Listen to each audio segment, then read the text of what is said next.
Vous voulez savoir ce qui est un vrai ami? Eh ben moi, je vais vous dire c'est quoi un faux ami. On le fera par série parce qu'il y a beaucoup de choses à dire. Ici, on dirait une seule chose.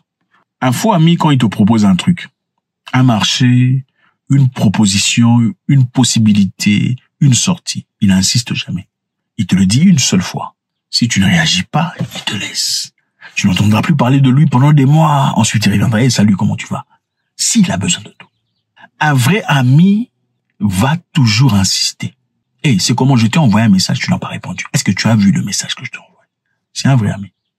Un faux ami estime que tu as vu le message et tu as fait semblant. Même si en effet tu avais vu le message et que tu avais pensé quelque part, vous savez, ça peut arriver, hein. Vous recevez un message, vous pensez avoir répondu, mais vous avez oublié de répondre. Ce sont les choses qui arrivent.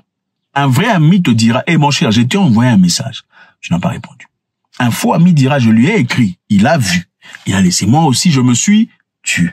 Sans vouloir vérifier si tu vas bien. Peut-être que tu as connu un accident de voiture. Peut-être que quelque chose est arrivé. Et tout le bazar. Un faux ami te propose un marché et on va rencontrer un ami à moi quelque part là-bas. On va s'asseoir et discuter. Qu'est-ce que tu en penses? Tu dis, ok, y a pas de souci.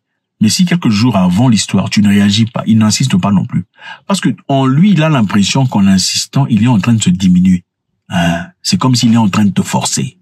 Entre vrais amis, il n'y a pas de forcing. Ça ne se sent pas. Je peux te, mon cher, s'il te plaît, donne-moi ces 100. J'en ai besoin. Pourquoi c'est ton vrai ami? Mais tu ne peux pas faire ça avec une personne que tu as vue à l'école. Vous n'êtes pas vraiment amis.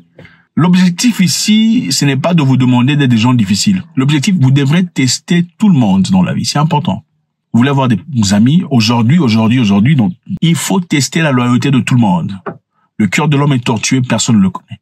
Les gens peuvent vous sourire et rire. Ah, mon cher, écoutez, l'ami de votre ami n'est pas essentiellement votre ami. Ça peut devenir votre ami, mais il faut un effort personnel. Leur amitié est basée sur quoi? Vous ne le savez pas.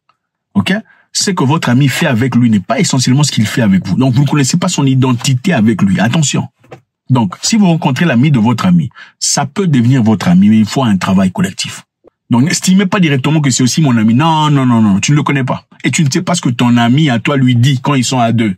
Maintenant, quand vous rencontrez quelqu'un, hein, des gens que vous rencontrez en groupe, tout ça, des fois vous pensez que vous êtes amis. Il faut toujours tester la loyauté des gens.